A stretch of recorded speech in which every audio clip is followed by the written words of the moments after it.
Hi friends, कैसे हैं आप सब। उम्मीद है बहुत अच्छे होंगे। दोस्तों नमस्कार, मेरा नाम डॉक्टर महकार सिंह। पिछली वीडियो में हमने जाना कि किस तरीके से हमने अपनी लाइफस्टाइल को चेंज कर दिया है हमारे खान पान की वजह से। बहुत सारे कारण हमने देखे कि जिसकी वजह से हम बीमार हुए।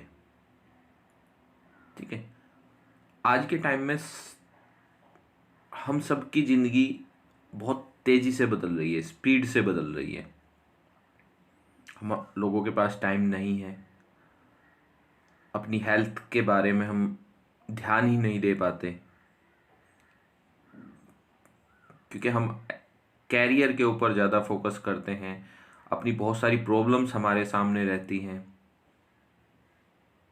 कुछ बीमारी, कुछ बिल्स देने होते हैं, किसी की पेमेंट्स देनी होती है, बहुत सारे स्ट्रेस, काम का लोड, जॉब की टेंशन, रात लेट नाइट तक वर्क करना, डर, स्ट्रेस, और उसकी वजह से प्रॉपर नींद ना आना।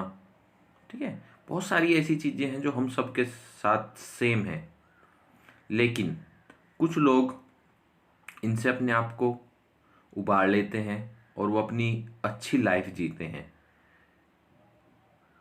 और कुछ लोग इनके ऊपर ज़्यादा फोकस करते हैं और वो अपनी लाइफ को और ज़्यादा क्रिटिकल बना लेते हैं। चलिए, इस भाग दौड़ भरी ज़िंदगी के अंदर कुछ चीज़ें अगर हम ध्यान दें, छोटी छोटी चीज़ें हैं, तो बड़े आराम से हम अपनी एक अच्छी सेहत के साथ साथ अपनी लाइफ को एंजॉय कर सकते हैं। चलिए दोस्तों, हमारी जो बॉडी है वो हमें बताती है कि आपके शरीर के अंदर ये कहीं ना कोई कमी आ चुकी है, लेकिन हम इतनी स्पीड में हैं कि उस अलार्म को हम पहचान नहीं पाते हैं। नॉर्मली किसी भी चीज़ की डेफिशिएंसी ही एक दिन आने वाले टाइम में बीमारी का रूप धारण कर लेती है।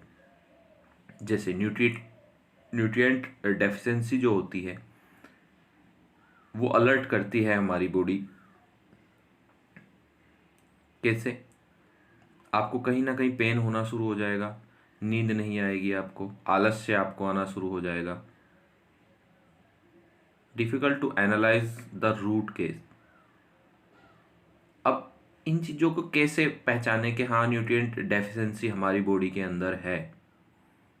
कुछ स्टैंडर्ड मेडिकल टेस्ट होते हैं जो एक साल में एक बार हमें कराने चाहिए, किसी भी अच्छी पैथ लैब से हमें करा लेने चाहिए, जिससे हमें पता चल जाता है कि हमारी बॉडी के अंदर किस न्यूट्रिशन डेफिशिएंसी की कमी की वजह से ये बीमारी आने वाली है।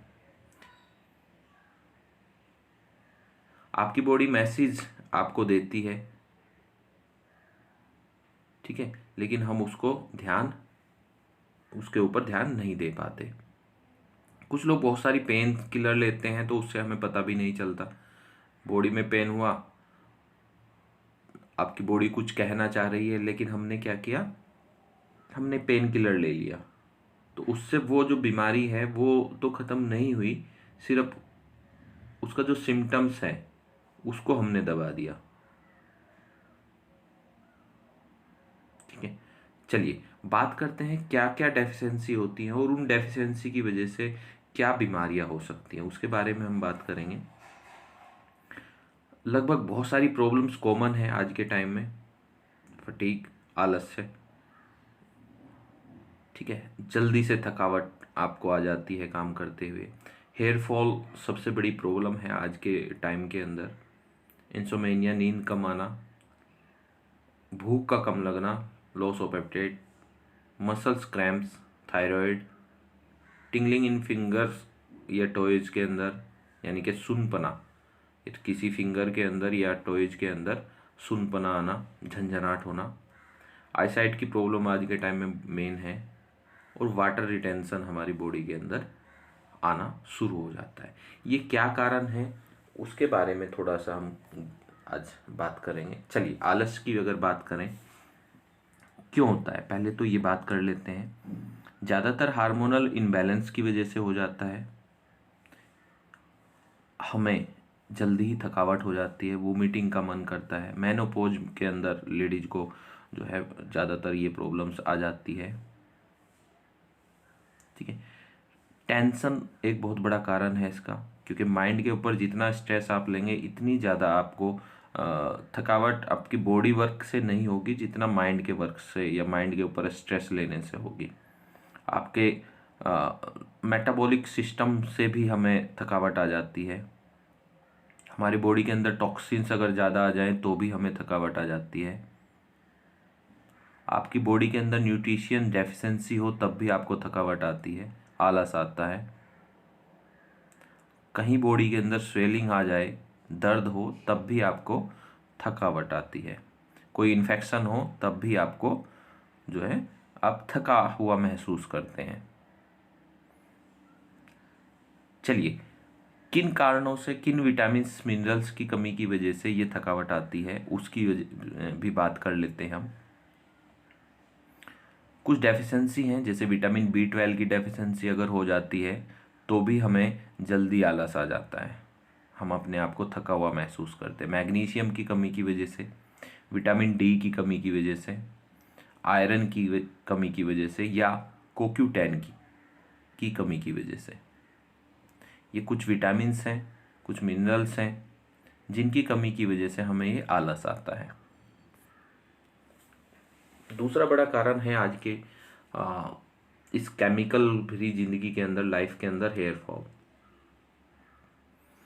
आप यहाँ पर ये स्लाइड देख रहे हैं, बहुत सारे कारण हैं इसके। अगर हमारी खाने की जो हैबिट है वो सही नहीं है, उसकी वजह से भी ये प्रॉब्लम आ जाती है। लेडीज को कुछ हार्मोनल चेंजेज होते हैं, उसकी वजह से ये प्रॉब्लम्स आ जाती है। टेंशन की वजह से बहुत ज़्यादा ये प्रॉब्लम्स आ जाती हैं। डैंड्रफ या स्कैल्प इन्फेक्शन की वजह से, फंगस इन्फेक्शन हो जाता है बालों के अंदर, उसकी वजह से भी आ जाती है। जेनेटिक्स भी कारण होते हैं, जीन्स के अंदर भी ये होता है। अगर आपके बाबा दादाजी को अगर ये प्रॉब्लम है तो आपको भी हो सकती है। ठीक है, कुछ एक्स्ट्रा मेडिसिन हम ले लें उसकी वजह से भी ये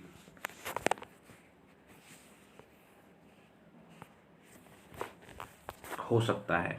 बहुत सारी मेडिसिन चलती रहती हैं, कुछ बहुत सारी दवाइयाँ ऐसी होती हैं जो हम रेगुलर अगर यूज करें तो उनकी वजह से भी हो जाती है। ठीक है, बहुत सारी बीमारियाँ ऐसी होती हैं जिनकी वजह से भी हेयर फॉल होता है। अब कुछ विटामिन्स मिनरल्स की डेफिशिएंसी की वजह से भी ऐसा होता है। अगर कुछ विटामिन्स हम लें तो कई बार हमने देखा है कि हेयर फॉल कम होना शुरू हो जाता है। जैसे प्रोटीन की डेफिशिएंसी अगर हो जाए तो भी हमें हमारे जो बाल हैं वो गिरने शुरू हो जाएंगे। क्यों? क्योंकि बाल जो है, बाल के अंदर एक प्रोटीन है और टोटल प्रोटीन से बना हुआ है हमारे हेयर। ठीक है, अगर प्रोटीन की डेफिशिएंसी होगी तब भी हमें हेयर फॉल ज़रूर होगा। विटामिन B6 की कमी की वजह से भी हेयर फॉल होगा। विटामिन E की कमी की वजह से भी हेयर फॉल हो जाता है। विटामिन C और आयरन की डेफिशिएंसी की वजह से भी हेयर फॉल होता है। तो आप देखिए, हो सकता है आपके खाने के अंदर ये कमी हो, और 100% विटामिन B6, विटामिन C और प्रोटीन की डेफिशिएंसी 100% रहती ही रहती है। क्योंकि बहुत सारे जो खाने हैं, हमारा जो खाना बनाने का तरीका है उसमें विटामिन B6 ख़त्म हो जाता है, और हमारी बॉडी को वाटर सोल्यूबल जो विटामिन्स होते हैं वो डेली चाहिए होते हैं। विटामिन B6 और विटामिन C जो है वाटर सोल्यूबल होते हैं, तो ये तो चाहिए ही चाहिए हैं आपको। इंसोमेनिया, आपको नींद ना आना, ये भी आज के टाइम में कॉमन बीमारी हो गई है। क्यों होती है? बेटर इम्यून सिस्टम नहीं हो तो भी प्रॉब्लम होती है। इंक्रीज्ड एनर्जी, ठीक है, मतलब इसकी कमी की वजह से इंसोमेनिया, आपको नींद नहीं आएगी तो आपका जो सिस्टम है वो चेंज हो जाएगा, बॉडी का सिस्टम चेंज हो जाएगा। क्या? बेटर इम्यून सिस्टम नहीं रहेगा आपका, इंक्रीज एनर्जी बिल्कुल नहीं होगी, शार्पर आप कंसंट्रेट नहीं कर सकते, किसी भी चीज़ के ऊपर फोकस नहीं कर सकते, आप बेटर डिसीजन नहीं ले सकते, आपकी मेमोरी जो है इम्प्रूव नहीं होगी, ठीक है, आप स्ट्रेस को मैनेज नहीं कर सकते, इसी वजह से आप इम्प्रूव्ड फिजिकल हेल्थ नहीं ले सकते। अगर आपको ये बीमारी है यानी कि आप नींद प्रॉपर नहीं ले रहे हैं, तो ये सारे कारण हैं जिसकी वजह से आपकी लाइफ के अंदर चेंज आ सकता है। तो नींद अगर 6 घंटे की हम लें तो रेगुलर लेनी चाहिए।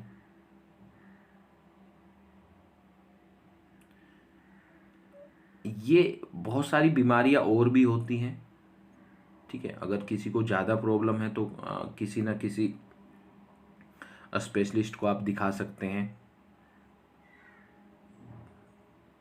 नहीं तो ज़्यादातर बहुत सारी किसी ना किसी डेफिशिएंसी, जैसे मैग्नीशियम की डेफिशिएंसी की वजह से हो जाती है, विटामिन B3 की डेफिशिएंसी की वजह से हो जाती है, फोलिक एसिड की डेफिशिएंसी की वजह से हो जाती है, ट्राइप्टोफैन, ठीक है, की डेफिशिएंसी की वजह से हो जाती है।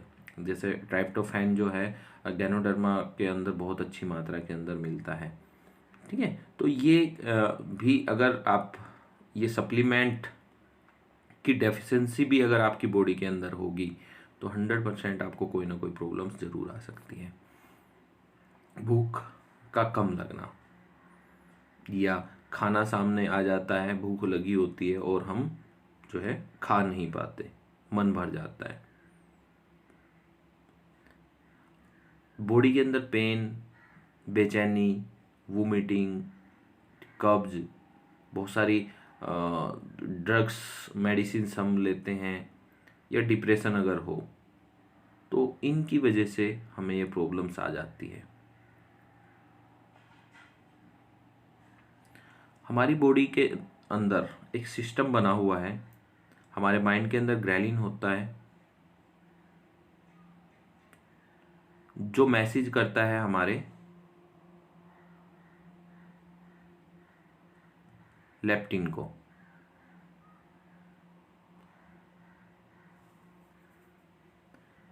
यानी कि हमारी बॉडी के अंदर मैसेज भेजने का एक तरीका है।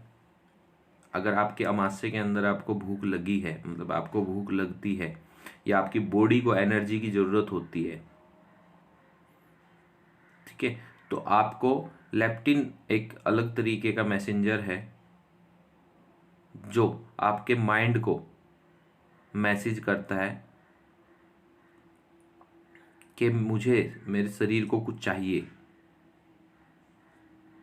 ठीक है, एक एनर्जी एक्स्ट्रा चाहिए। तो ग्रेलिन जो है आपको वो भूख का एहसास कराता है और आप खाने को मन करता है और आप कुछ ना कुछ खा लेते हैं। ये एक सिस्टम बना हुआ है हमारी बॉडी का। ज़्यादातर कुछ विटामिन्स की कमी की वजह से ये होता है। विटामिन B12, विटामिन D और फोलिक एसिड की अगर कमी हो जाए तो भी ये प्रॉब्लम हो जाती है, या आपके लीवर में कोई इन्फेक्शन हो जाता है तब भी ये प्रॉब्लम आ सकती है। मसल्स क्रैम्प्स, ये आज के टाइम में आम है। ज़्यादातर ये प्रॉब्लम्स कुछ विटामिन मिनरल्स की कमी तो है ही है, लेकिन एक्सरसाइज ना करना इसका एक बहुत बड़ा कारण है, यानी कि आप बॉडी को फिजिकल वर्क नहीं लेके आते तो भी एक बहुत बड़ा एक कारण है। आपकी मांसपेशियों के अंदर खिंचाव आना, ठीक है, और आपको असहनीय पेन भी इसमें बहुत ज़्यादा हो जाता है। इसमें आपको पानी सबसे ज़्यादा पीना चाहिए, ठीक है, क्योंकि पानी अगर ज़्यादा पिएंगे तो ब्लड फ्लो अच्छा होगा। और कुछ प्रोटीन्स, जैसे प्रोटीन की डेफिशिएंसी की वजह से ये प्रॉब्लम आ जाती है, विटामिन B की डेफिशिएंसी से ये प्रॉब्लम आ जाती है, पोटेशियम, मैग्नीशियम और कैल्शियम की डेफिशिएंसी से भी ये प्रॉब्लम्स आती है, ठीक है।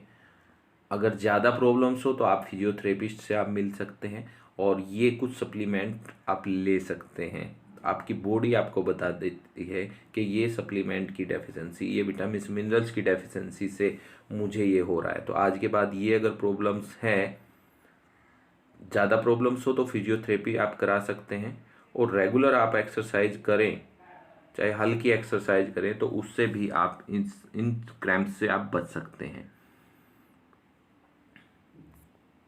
थायराइड ये बहुत बड़ी आज के टाइम में बीमारी बन के आ रही है। बहुत सारे लोगों को तो मालूम ही नहीं है कि हमें ये बीमारी हो चुकी है। टेस्टिंग से ही पता चल पाता है। थायराइड एक ग्रंथि, एक ग्लैंड है, और ये बहुत सारे हार्मोन्स स्रावित करती है, और इन हार्मोन्स का हमारी बॉडी के अंदर बहुत बड़ा काम है, वर्क है। जैसे कैल्शियम को पचाना, विटामिन D3 को पचाना। ठीक है, अगर थायराइड होगा तो आपकी बॉडी के अंदर जो भी आप कैल्शियम वाली चीज़ें खाएंगे, ठीक है, तो वो आपकी हड्डियों तक नहीं पहुंचेगी।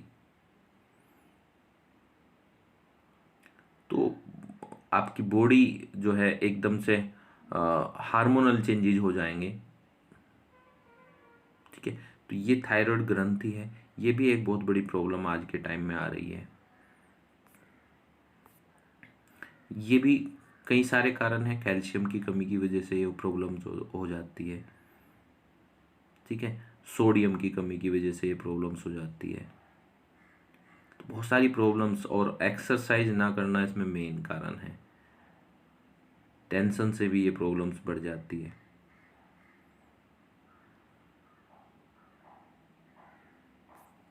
चलिए, tingling in finger and toes, इसका हमें पता नहीं चलता कई बार, और ये बहुत बड़ी बीमारी भी बन जाती है, और न्यूरो की बीमारी है। और इसमें क्या होता है, आपके पैरों में, अंगूठे में, उंगली में झंझनाट आना शुरू हो जाता है। ठीक है, सुनपना होना शुरू हो जाता है। आप कहीं पर बैठते हैं तो एक हाथ या पैर सो जाता है आपका। क्यों हो जाता है? या तो ब्लड फ्लो सही नहीं होता, या वहाँ पर कोई ना कोई मार्ग अवरुद्ध होता है, या कुछ विटामिन कमी की वजह से हो जाता है। विटामिन B12, विटामिन B6 और फोलिक एसिड इसमें मेन डेफिशिएंसी की वजह से ये प्रॉब्लम्स आती हैं। ये प्रॉब्लम बहुत ज़्यादा बढ़ भी जाती है कई बार, उसका भी एक बहुत बड़ा कारण है। जैसे अगर ट्राइग्लिसराइड कहीं पर जम जाता है, या कोई नस बहुत ज़्यादा अवरुद्ध हो जाती है, तो आपको न्यूरो सर्जरी भी इसकी करानी पड़ती है। उससे आपको कैसे पता चलेगा? तो आपकी उंगली या अंगूठा कहीं ना कहीं सुन्न होना शुरू हो जाएगा, और हल्का डार्क होना शुरू हो जाएगा, गैंग्रीन तक बन जाता है। ठीक है, तो इसको ध्यान रखिए। ये इन चीज़ों की डेफिशिएंसी की वजह से ज़्यादा ये प्रॉब्लम्स आती है। पानी ज़्यादा पिएं। आइज प्रॉब्लम्स आज के टाइम में सबसे एक मेन प्रॉब्लम्स हो गई है। क्यों? क्योंकि ज़्यादातर हम क्या अपनी आँखों के ऊपर फोकस कम करते हैं, ध्यान नहीं देते। क्या ध्यान नहीं देते? हम ज़्यादातर लैपटॉप्स, मोबाइल्स, ठीक है, इन चीज़ों के ऊपर ज़्यादा फोकस करते हैं। ठीक है, एक्सरसाइज कम होती है। मोबाइल्स की स्क्रीन के ऊपर बहुत छोटे छोटे अक्षर होते हैं, और उसको देखने के लिए हमारी पुतली जब फैलती है तो उसको पेन, मतलब उसकी जो मसल्स हैं उसमें के अंदर थकावट होती है, ड्राइनेस आ जाती है। ठीक है, रेडनेस आ जाती है, आपकी आंखों के अंदर बर्निंग सी, मतलब आपको जलन सी महसूस होती है। लाइट्स के प्रति आपकी सेंसिटिविटी चेंज हो जाती है। आपको दिखने में कलर जो देखते हैं, रेड ब्लर होना शुरू हो जाता है, या बहुत सारे कलर ब्लर होने शुरू हो जाते हैं। ठीक है, कुछ लोगों को रात को ही नहीं दिखता। ठीक है, दूर का, पास का, मतलब दिखना थोड़ा सा कम होना शुरू हो जाता है। ये कमी किसकी वजह से होती है? एक तो आप आंखों की एक्सरसाइज ज़रूर करें, पानी ज़्यादा पिए। ठीक है, कोशिश करें कि आप मॉनिटर या लैपटॉप्स या आप मोबाइल्स फ़ोन का, अगर वैसे तो पॉसिबल नहीं है लेकिन अगर पॉसिबल हो सके तो कम यूज करें। करना भी पड़े तो कोई ना कोई आप जो है थोड़ी देर यूज करें, फिर आप अपनी आँखों को आराम दें।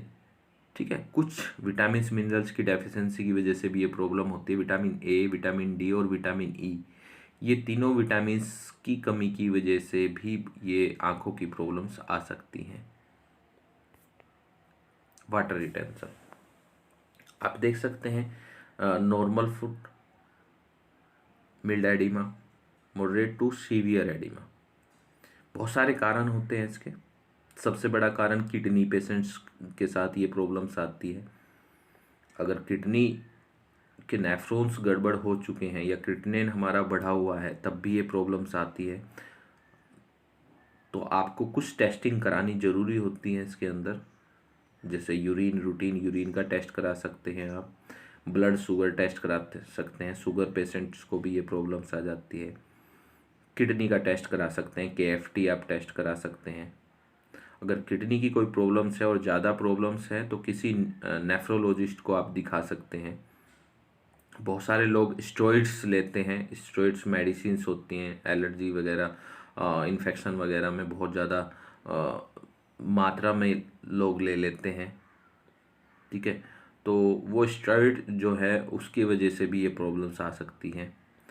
आयरन की डेफिशिएंसी, हीमोग्लोबिन किसी का कम हो तो उसको भी ये प्रॉब्लम्स आ सकती है।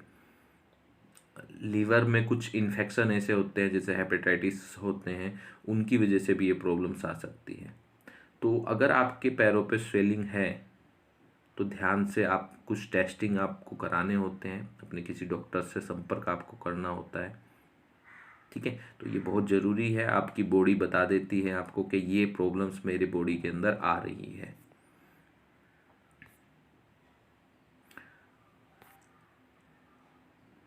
जी, सुरक्षित आहार स्वास्थ्य का आधार, बिल्कुल। खाना अगर सही खाएं तो 100% हम ठीक हो सकते हैं। फूड बॉर्न डिजीज भी होती हैं कुछ।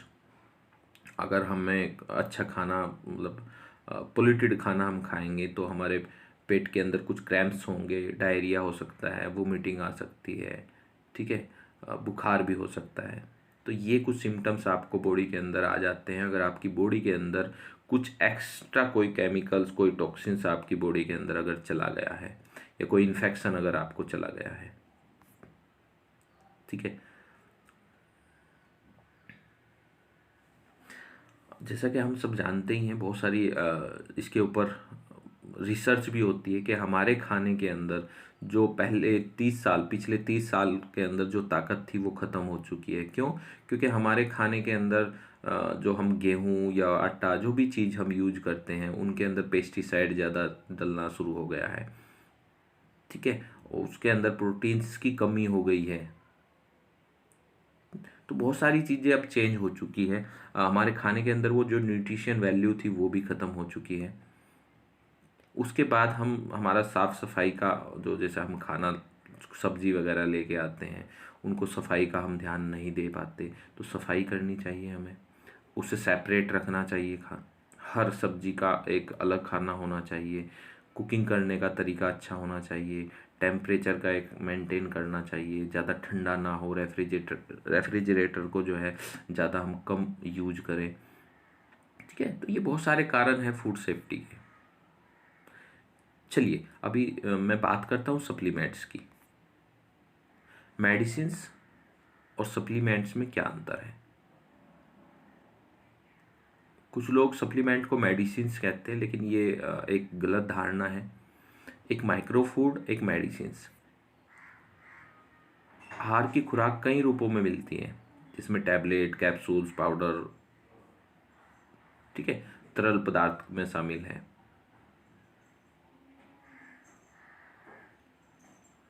विटामिन्स, मिनरल्स, ठीक है, कुछ अमीनो एसिड्स, एंजाइम, तो ये कुछ लोग बाहर से भी लेते हैं। ठीक है, अब ये जो सप्लीमेंट्स हैं, ये लेना क्या ठीक है? जी, सप्लीमेंट तो हम जब लेते हैं जब हमें कोई बीमारी ना हो, और मेडिसिन हम जब लेते हैं जब हम बीमार हो जाते हैं। सप्लीमेंट जो ज़रूरी होता है वो होता है आपके वेलनेस, यानी कि आप स्वस्थ रहें, बिल्कुल स्वस्थ रहें। विटामिन और मिनरल्स अगर आप रेगुलर रखेंगे तो आप बिल्कुल स्वस्थ रहेंगे। ठीक है, जैसे कैल्शियम आप लेते हैं तो आपके जो हड्डियां हैं वो मजबूत होती हैं। एंटीऑक्सीडेंट अगर आप अच्छे लेते हैं तो आपकी सेल्स को प्रोटेक्ट करने में काम करता है, आपकी सेल्स को रिपेयर करने का काम करता है। आपके विजन, हार्ट हेल्थ के लिए बहुत ज़्यादा अच्छे हैं सप्लीमेंट।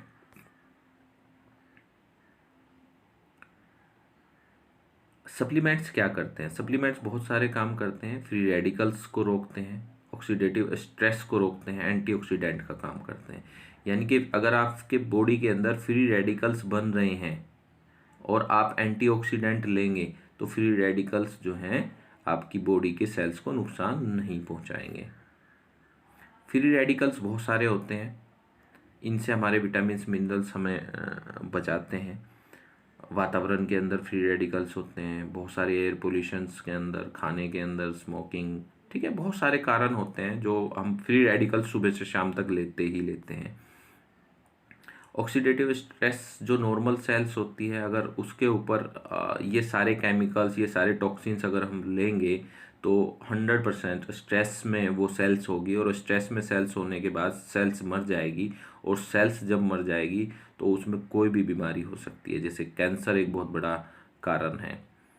किसी भी ऑर्गन्स की सेल्स अगर मरेगी तो उस ऑर्गन से संबंधित कोई ना कोई बीमारी हो सकती है। आप इसको समझ सकते हैं थोड़ा सा फ्री रेडिकल्स को। जैसे आप किसी लोहे को अगर आप कुछ दिन के लिए बाहर रख दें, घर से बाहर रख दें, तो उसके ऊपर जंग लग जाता है। ठीक है, तो ये फ्री रेडिकल्स ही होते हैं जो वो उसके अंदर जंग लग जाता है और वो कुछ दिन के बाद ख़त्म हो जाता है। ठीक है, तो इनकी वजह से ही, जैसे आइज़ के अंदर अगर हमारी सेल्स, जो आइज़ की सेल्स है उसके ऊपर स्ट्रेस आएगा तो हमें विजन की प्रॉब्लम्स होनी शुरू हो जाएगी। ठीक है, किडनी के ऊपर स्ट्रेस आएगा तो हमारे नेफ्रॉन की गड़बड़ होनी शुरू हो जाएगी। स्किन के ऊपर स्ट्रेस आ जाएगा तो हमें स्किन एलर्जी, रैशेज होने शुरू हो जाएंगे। हार्ट के ऊपर अगर स्ट्रेस आएगा तो हार्ट के ऊपर प्रेशर पड़ना शुरू होगा। ठीक है, बहुत सारी हार्ट की बीमारियां हो जाती हैं हमें। जॉइंट्स में अगर हमें स्ट्रेस आएगा तो रूमेटाइटिस अर्थराइटिस और नॉर्मल अर्थराइटिस भी हो सकती है। ठीक है, लंग्स के ऊपर स्ट्रेस आएगा, हमारी सेल्स के स्ट्रेस, लंग्स की सेल्स के ऊपर स्ट्रेस आएगा तो हमें अस्थमा या कुछ और भी बीमारी हो सकती हैं। ब्रेन्स के ऊपर स्ट्रेस आएगा तो हमारी ब्रेन्स के अंदर बहुत सारे सेल्स जब इकट्ठे हो जाते हैं तो कुछ गांठ, सिस्ट बन सकती है, या आपको जो है याद रखना प्रॉब्लम्स होनी शुरू, अल्जाइमर का खतरा आपको हो जाता है। ठीक है, तो ये बहुत सारी चीज़ें हैं। अगर आप सेल्स के ऊपर स्ट्रेस देंगे, और सेल्स के ऊपर स्ट्रेस कब आएगा? जब किसी न किसी सप्लीमेंटेशन की डेफिशिएंसी हो, किसी विटामिन मिनरल्स की डेफिशिएंसी, या उसके अंदर जिस चीज़ की मात्रा उसे चाहिए वो नहीं मिलेगा। एंटीऑक्सीडेंट का बेनिफिट क्या है? किडनी फंक्शन को सपोर्ट करता है, प्रोटेक्ट करता है आपके डाइजेस्टिव सिस्टम को, एंटी एजिंग सिस्टम को कंट्रोल करता है। ठीक है, नर्व सिस्टम को कंट्रोल करता है, आपके इम्यून सिस्टम को कंट्रोल करता है। ठीक है, मोटापे को कम करने का काम करता है, आपके लीवर को प्रोटेक्ट करता है। ठीक है, आपकी जो नींद है उसके अंदर क्वालिटी इंप्रूव करता है। तो दोस्तों ये सारी चीज़ें अगर हम ध्यान रखें, हमें, हमारी बॉडी हमें बताती है। ठीक है, मेडिसिन और सप्लीमेंट का बस ध्यान रखना है कि आप इस सप्लीमेंट को मेडिसिन मत समझिए।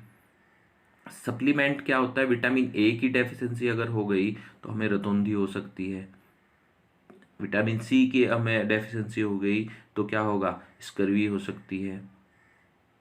ठीक है, यानी कि एक विटामिन मिनरल्स की डेफिशिएंसी से आने वाले टाइम में कोई बीमारी हो सकती है। उस बीमारी अगर ना हो उसके लिए हमें सप्लीमेंटेशन की ज़रूरत होती है, अगर हमारे खाने के अंदर वो नहीं है। और मेडिसिन्स क्या है, जब आप बीमार हो जाते हो, ठीक है, तो आपको बाहर से मेडिसिन लेनी पड़ती है। ठीक है, तो ये फ़र्क है सप्लीमेंट में और मेडिसिन्स में, और ये हमारे खाने से ही पूर्ति हो सकती है अगर हम थोड़ा सा ध्यान दें अपने सारी चीज़ों के ऊपर। चलिए दोस्तों, थैंक यू, और फिर मिलते हैं एक नई वीडियो के साथ, कुछ बीमारियों के साथ, उनके क्या क्या हम उनके लिए कर सकते हैं। Wish you wealth.